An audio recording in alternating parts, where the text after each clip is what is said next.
Hello, everybody. It's Mike with Spray Jones, and I want to talk about a passionate subject that I think needs to be adopted into the psyche of anybody that's building a house in climate zones 5, 6, 7, 8, or within Canada.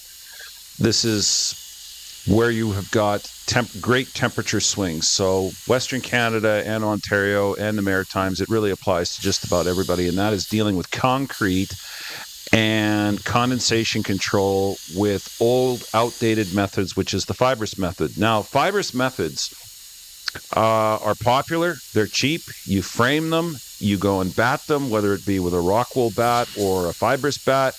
You put polyethylene vapor retarder, vapor barrier. In Canada, that's anything that's 1 perm or better. In the United States, you would call that a type 2 vapor retarder. In Canada, we call it a vapor barrier. But in Canada, in the cold weather climates, the National Building Code of Canada, it's required to do 2 things: air leakage and then vapor control.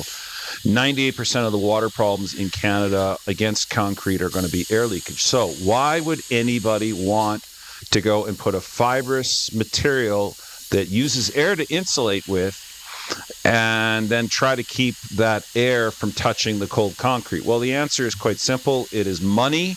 It is just a numbers game. They are hoping that they need to insulate with something. They don't care. They'd insulate with nothing if the code would let them. So they're forced to insulate with something. So this is the absolute rock bottom, bare minimum that they can do without being in violation of the code. And they're going to run the roulette wheel of risk to see if they are having condensation issues. So how do fibrous homes fail in the basements? Well, you have a cold 8-foot, 4-foot, 9-foot concrete foundation that's 8 inches thick. It's pour-in-place concrete. It could be cinder block. Cinder block is even more susceptible to condensation because the blocks are hollow, even if you were to fill them up with vermiculite or some type of loose fill.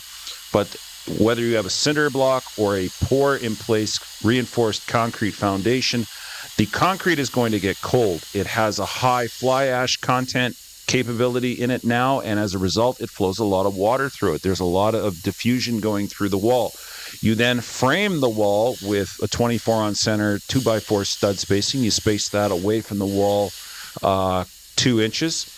The back of the stud 2 inches ahead of the concrete, and then at this point you're going to be placing your mineral fiber or your glass fiber, and then you're leaving a gap because why? There's probably going to be moisture accumulating on the back of that wall at some point, and you don't want it soaking and getting into the back of the fibrous material and wicking.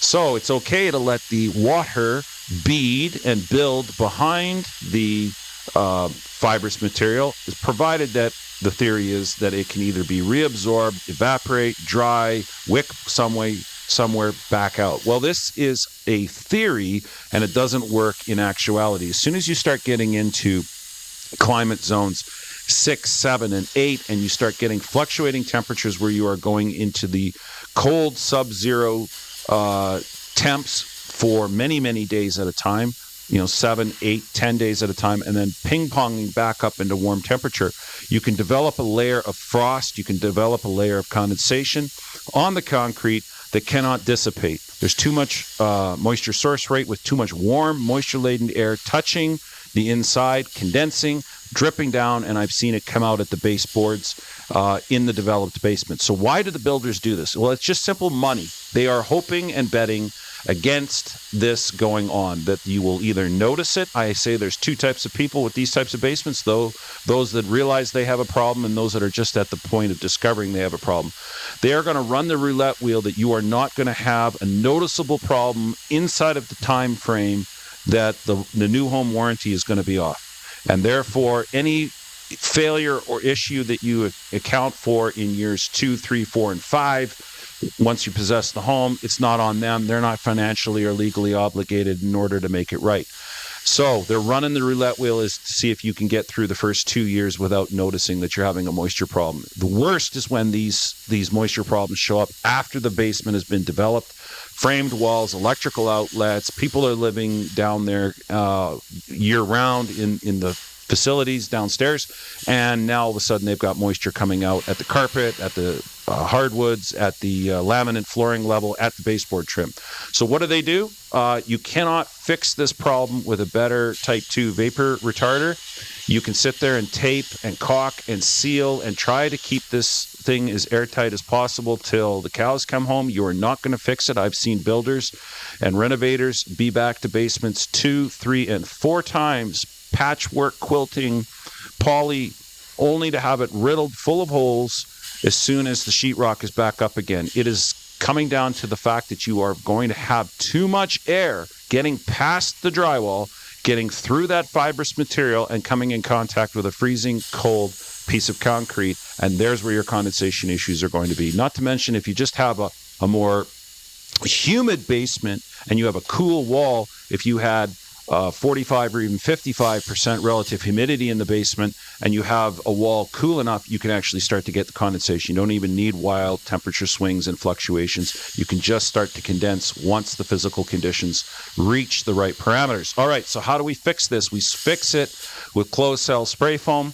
You can't get air to go through it. You can't get water to go through it. It's bonded to the substrate. So it's stopping, not that we sell it as such, but it will deal with it. Bulk water trying to make its way through the wall. So if the weeping tile or even the damp proofing, principal damp proofing, the exterior part of the foundation is compromised in certain areas and you get water coming through snap tie holes and minor cracking, the closed cell spray foam will stop it. I am not at all in any way, shape, or form advocating for the use of open cell foam in terrain situations. I think we've got to go with something that's absolutely water impervious, doesn't have bulk water ability to hold and reservoir the bulk water, and so that leads us to one product and one product only, which is the closed cell spray foam. So in this situation, you're watching my guy installing 2 inches of closed cell foam to the wall. The framing is not in place. That's the beauty of closed cell foam, is that you don't need the framing in place in order to put the foam in. So in these situations, the base plate has been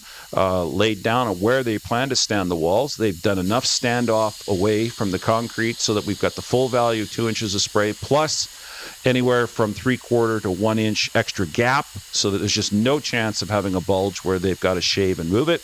Then they can stand the walls up. Then they can put the wiring in. You're total future-proofed at this point. You can move any of the framing, any of the wiring, run, chase, and do anything in your head of the spray foam. You got the full value of the spray foam all the way around 360 degrees around the basement. I like closed cell foam because it's bonded. It's like a cork in the bottle. The water can try to come through from outside to in, hit the spray foam and stop.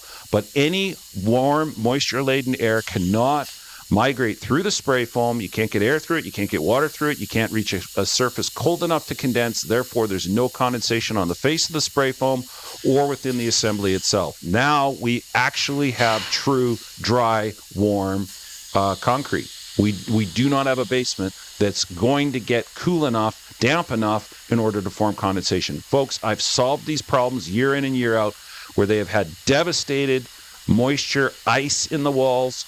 They've had frost in the walls. They've had the basement destroyed in no time. If you've got a $60,000 basement development and you forsake putting $5,000, $6,000 of spray foam in the basement, you can't even begin to fix the moisture problems for the $6,000 that it is to get the spray foam. So we fix these problems all day long.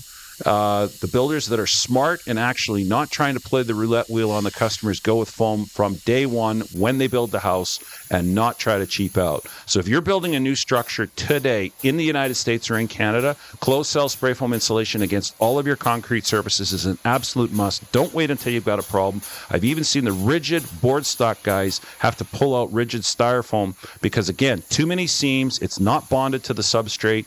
There's too many points of entry where air can get back it behind the board. You have to seal all of that perfect. You have to get it tight. The board stock is never bonded to the substrate, and if you're going to make the investment to go board stock and tape all those joints and put all those fasteners and spend 5 days doing what I can do in one, then spray foam is the natural default setting. So click on the share, like, and subscribe. Send this to somebody who needs to see it. Get educated and stop making foolish decisions on what you think is cheap, but it don't last.